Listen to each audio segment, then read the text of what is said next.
मेरठ के एक पुराने इलाके में एक ऐसा बंगला है जिसके पास से लोग रात में गुजरने से भी डरते हैं, क्योंकि लोगों का कहना है कि रात के ठीक 12:15 बजे उस बंगले की टूटी खिड़की में लाल साड़ी पहने एक औरत दिखाई देती है, और जिसने भी उसे देखा उसके बाद वो इंसान कभी दोबारा उस रास्ते से नहीं गुजरा। कुछ लोग कहते हैं वो भूत है, कुछ कहते हैं वो किसी पुराने हादसे की आत्मा है, लेकिन सच क्या है ये आज तक कोई नहीं जान पाया। और यही सच जानने के लिए एक रात अर्जुन उस बंगले तक पहुंच गया। अर्जुन को हमेशा से ऐसी रहस्यमय जगहों के बारे में जानने का शौक था। जब उसने पहली बार उस बंगले के बारे में सुना तो उसे लगा ये सिर्फ लोगों की बनाई हुई कहानी होगी, लेकिन जब उसने आसपास के लोगों से पूछा तो हर किसी ने एक ही बात कही, उस बंगले के पास रात में मत जाना। किसी ने कहा वहां अजीब आवाजें आती हैं, किसी ने कहा वहां कदमों की आहट सुनाई देती है, और कुछ लोगों ने तो ये भी कहा कि उन्होंने खुद लाल साड़ी वाली औरत को देखा है। ये सब सुनकर अर्जुन के मन में एक ही सवाल था, क्या सच में वहां कुछ है या ये सिर्फ डर की वजह से फैली अफवाह है? इसी सवाल का जवाब जानने के लिए एक रात अर्जुन अकेला उस बंगले की तरफ निकल पड़ा। रात के लगभग 11 बजे थे, सड़कें लगभग खाली थीं। धीरे धीरे वो उस इलाके में पहुंच गया जहां वो पुराना बंगला था। कुछ ही देर में वो बंगले के सामने खड़ा था। बंगला काफी बड़ा था, लेकिन पूरी तरह से उजड़ा हुआ। दीवारों का रंग उतर चुका था, खिड़कियों के शीशे टूटे हुए थे। चारों तरफ अजीब सा सन्नाटा था। ऐसा लग रहा था जैसे सालों से वहां कोई नहीं आया। अर्जुन कुछ पल वहीं खड़ा रहा। हवा धीरे धीरे चल रही थी और पेड़ों की टहनियां हिल रही थीं। अचानक बंगले के अंदर से हल्की सी आवाज आई, जैसे कोई लकड़ी की चीज हिली हो। अर्जुन चौंक गया। उसने ध्यान से बंगले की तरफ देखा, लेकिन बाहर से सब शांत था। कुछ सेकंड बाद उसने धीरे धीरे बंगले के दरवाजे की तरफ कदम बढ़ाए। अंदर पूरा अंधेरा था। अर्जुन ने जेब से अपनी छोटी टॉर्च निकाली और उसे ऑन कर दिया। टॉर्च की हल्की रोशनी कमरे में फैल गई। कमरे में टूटी कुर्सियां, पुरानी मेज और दीवारों पर जमी मोटी धूल दिखाई दे रही थी। ऐसा लग रहा था जैसे सालों से यहां कोई नहीं आया। अर्जुन धीरे धीरे अंदर बढ़ने लगा। उसके कदमों की आवाज पूरे बंगले में गूंज रही थी। अचानक ऊपर वाली मंजिल से कदमों की आवाज आई। अर्जुन एकदम रुक गया। उसने ध्यान से सुना। आवाज साफ थी, जैसे कोई धीरे धीरे चल रहा हो, लेकिन इस बंगले में तो कोई रहता ही नहीं था। कुछ सेकंड तक सब शांत रहा। फिर अचानक वही आवाज दोबारा आई। अब अर्जुन को पूरा यकीन हो गया कि ऊपर कोई है। उसने सीढ़ियों की तरफ देखा। पुरानी लकड़ी की सीढ़ियां अंधेरे में गायब हो रही थीं। कुछ पल सोचने के बाद अर्जुन धीरे धीरे सीढ़ियां चढ़ने लगा। हर कदम के साथ सीढ़ियां चरमराने लगीं। जब वो ऊपर पहुंचा तो सामने एक लंबा सा गलियारा था। गलियारे के आखिर में एक दरवाजा थोड़ा सा खुला हुआ था, और उस कमरे के अंदर से हल्की सी लाल रोशनी बाहर आ रही थी। अर्जुन धीरे धीरे उस दरवाजे की तरफ बढ़ने लगा। जैसे जैसे वो करीब पहुंच रहा था, उसे एक अजीब सी आवाज सुनाई देने लगी, जैसे कोई धीरे धीरे रो रहा हो। आवाज बिल्कुल साफ थी, एक औरत की आवाज। अर्जुन का दिल तेज धड़कने लगा। वो दरवाजे के बिल्कुल सामने खड़ा था। कमरे के अंदर से अब भी रोने की आवाज आ रही थी। उसने धीरे धीरे दरवाजे को धक्का दिया। दरवाजा धीरे धीरे खुला। कमरा खाली था, लेकिन कमरे के बीच में फर्श पर लाल रंग का एक पुराना दुपट्टा पड़ा था। अर्जुन हैरान होकर उसे देखने लगा। अचानक उसके पीछे से धीरे से किसी ने फुसफुसा कर कहा, तुम यहां क्यों आए हो? अर्जुन का दिल जोर से धड़क उठा। उसने तुरंत पीछे मुड़कर देखा, लेकिन वहां कोई नहीं था। कमरा बिल्कुल खाली था। अचानक कमरे की खिड़की अपने आप धड़ाम से बंद हो गई। पूरा कमरा अंधेरे में डूब गया। अर्जुन का गला सूख गया। उसी पल उसे लगा जैसे उसके पीछे कोई खड़ा है। धीरे धीरे उसने पीछे मुड़कर देखा, और जो उसने देखा उससे उसका खून जम गया। उसके सामने कुछ दूरी पर एक औरत खड़ी थी। लंबे बाल, चेहरा आधा अंधेरे में छिपा हुआ, और उसने लाल साड़ी पहन रखी थी। अर्जुन डर के मारे वहीं खड़ा रह गया।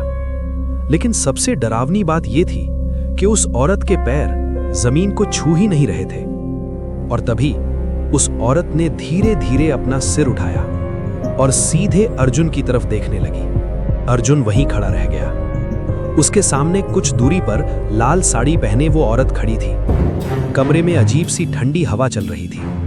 टूटी खिड़की से आती हल्की चांदनी उस औरत के चेहरे पर पड़ रही थी, लेकिन उसका चेहरा साफ दिखाई नहीं दे रहा था।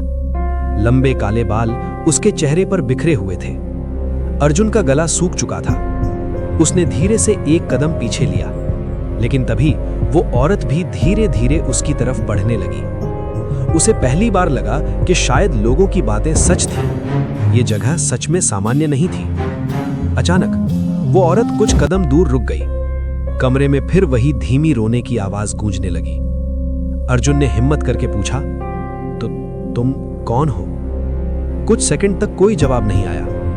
फिर अचानक उस औरत ने बहुत धीमी आवाज में कहा, तुम्हें यहां नहीं आना चाहिए था। उसकी आवाज में अजीब सा दर्द था। अर्जुन डर जरूर रहा था, लेकिन अब उसके अंदर जिज्ञासा भी बढ़ चुकी थी। उसने दोबारा पूछा, लोग कहते हैं तुम हर रात यहां दिखाई देती हो, क्यों? औरत कुछ पल चुप रही। फिर उसने धीरे धीरे अपना सिर झुका लिया। कमरे में सन्नाटा छा गया। अचानक गलियारे से किसी के दौड़ने जैसी आवाज आई। अर्जुन ने तुरंत दरवाजे की तरफ देखा, लेकिन वहां कोई नहीं था। जब उसने वापस उस औरत की तरफ देखा तो वो अब बिल्कुल उसके सामने खड़ी थी, इतनी करीब कि अर्जुन उसकी ठंडी सांस महसूस कर सकता था। अचानक उसने धीरे धीरे अपने बाल हटाए और पहली बार उसका चेहरा दिखाई दिया।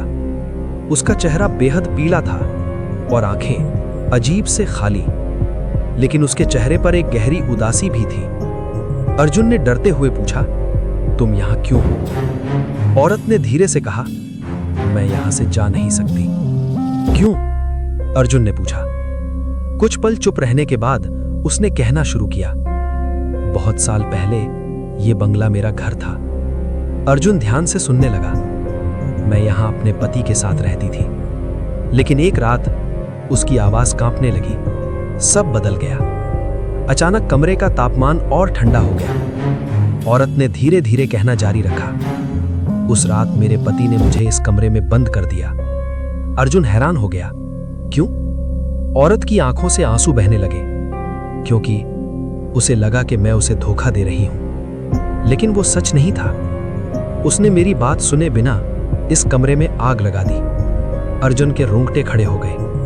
औरत ने धीरे से फर्श की तरफ इशारा किया, यहीं मैं जलकर मर गई। कमरे में फिर सन्नाटा छा गया।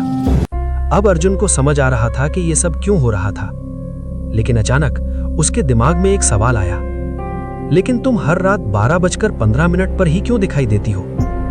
औरत की आंखें अचानक बदल गईं। उसकी आवाज भारी हो गई, क्योंकि उसी समय उसने आग लगाई थी। अर्जुन के शरीर में सिहरन दौड़ गई, लेकिन तभी नीचे से अचानक दरवाजे के जोर से बंद होने की आवाज आई। धड़ाम! पूरा बंगला हिल गया। अर्जुन घबरा गया। ये क्या था?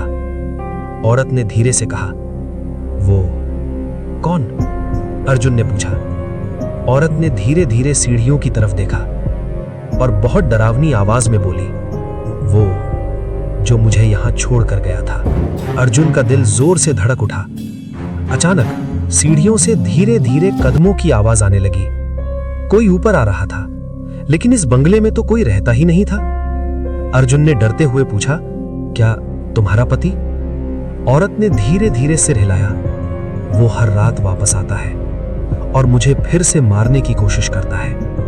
अर्जुन का गला सूख गया। कदमों की आवाज अब बिल्कुल करीब थी। फिर अचानक गलियारे में एक काली परछाई दिखाई दी। अर्जुन डर के मारे पीछे हट गया, लेकिन उसी पल लाल साड़ी वाली औरत ने अर्जुन का हाथ पकड़ लिया। उसका हाथ बर्फ की तरह ठंडा था। उसने धीरे से कहा, भाग जाओ अभी। अर्जुन एक सेकंड भी रुका नहीं। वो तेजी से कमरे से बाहर भागा और सीढ़ियों की तरफ दौड़ पड़ा। पीछे से अचानक भयानक चीख गूंज उठी। पूरा बंगला कांपने लगा। अर्जुन बिना पीछे देखे सीढ़ियां उतरता गया। कुछ ही सेकंड में वो बंगले के बाहर था। वो पूरी ताकत से सड़क की तरफ भागा। जब वो काफी दूर पहुंच गया तो उसने हिम्मत करके पीछे मुड़कर देखा। बंगला बिल्कुल शांत खड़ा था, जैसे वहां कभी कुछ हुआ ही नहीं। लेकिन तभी उसने बंगले की ऊपर वाली खिड़की की तरफ देखा और उसका दिल फिर से रुक गया, क्योंकि खिड़की में लाल साड़ी वाली औरत खड़ी थी। वो चुपचाप अर्जुन को देख रही थी, लेकिन इस बार उसके चेहरे पर हल्की सी मुस्कान थी, जैसे वो अर्जुन को जिंदा निकल जाने पर खुश हो। और तभी खिड़की के पीछे एक दूसरी काली परछाई दिखाई दी। औरत अचानक अंधेरे में गायब हो गई। उस रात के बाद अर्जुन कभी उस बंगले में वापस नहीं गया। लेकिन आज भी मेरठ के उस पुराने इलाके में लोग कहते हैं कि हर रात 12:15 पर उस बंगले की खिड़की में लाल साड़ी वाली औरत दिखाई देती है, जैसे वो अब भी किसी का इंतजार कर रही हो, या शायद किसी को चेतावनी दे रही हो कि उस बंगले के अंदर अब भी कुछ है जो कभी मरा ही नहीं।